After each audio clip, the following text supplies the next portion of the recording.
News channel.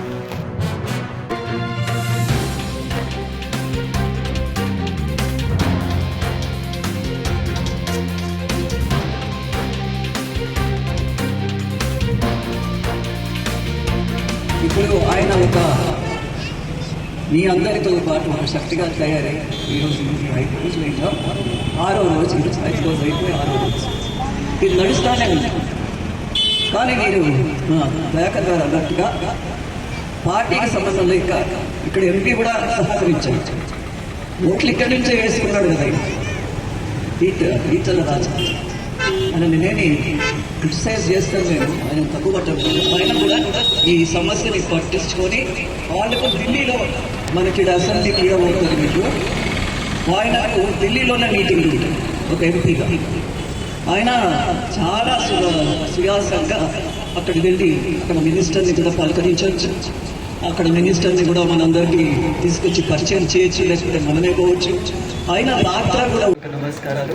మా వాళ్ళు అంటే మా ఆడవాళ్ళందరూ ఉండడం అంతకంటే సంతోషం ఏం కావాలి నాకు. ఈరోజు రథ సప్తమి, సూర్యుడి జయంతి. ఆ సూర్యుడిలాగా అందరూ వెలిగిపోతున్నారు కాబట్టి మీ అందరికీ నేను నమస్కారాలు తెలియజేస్తాను. మీరు లేకపోతే జీవితమే లేదు, మనం లేకపోతే. అందుకనే ఇంతమంది మహిళలు వచ్చినారంటే తప్పనిసరిగా ఈ ఒక్క ప్రోగ్రాం, ఈ డిమాండ్ ఏదైతే మనం ముందు పెడుతున్నామో, మనకి ఇది కావాలి అంటున్నామో, తప్పనిసరిగా మనం సాధిస్తామని చెప్పి మేము కంటోన్మెంట్ కానీ మా సైడ్ కంటోన్మెంట్ కొద్దిగా వేరే సిటీకి దగ్గరకొని ఉంటుంది కాబట్టి సికింద్రాబాద్ ఏరియా మా హాస్టల్. కానీ మీరందరూ కూడా దీని మీద ధ్యానం పెట్టినారు, సంతోషమైన మాట. నూతన సంవత్సర శుభాకాంక్షలు కూడా తెలియజేయాలి. కొత్త సంవత్సరం మొదలైంది, మరి అలాగే మొన్ననే సంక్రాంతి పండుగ చేసుకున్నాం.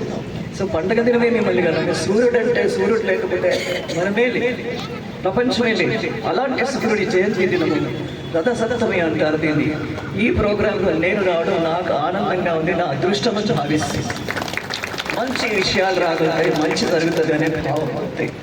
వీళ్ళన్నది మీరు సమస్య మీకు బాగా తెలుసు. ఇప్పుడు కంటోన్మెంట్ ఇది చాలా పెద్ద కంటోన్మెంట్, మన దేశంలోనే 2వ పెద్ద కంటోన్మెంట్. బ్రిటిషర్స్ వెళ్ళిపోయినారు, ఇప్పుడెందుకు మీరు మమ్మల్ని పట్టుకొని ఉన్నారు? మాకు మా స్వాతంత్రం కావాలని చెప్పి మనం పోరాడు. ఇప్పుడు గణేష్ గురించి చెప్పాలంటే నిజంగా ఒక తల్లిలాగానే నేను మాట్లాడుతున్నాను. ఒక కొడుకు ఎమ్మెల్యే అయితే ఒక కొడుకు ఎమ్మెల్సీ అయితే, వీళ్ళిద్దరు నాకు ఏంటగా తెలిసేటువంటి పిల్లలు నా ముందే ఎదుగుతా ఉన్నాను.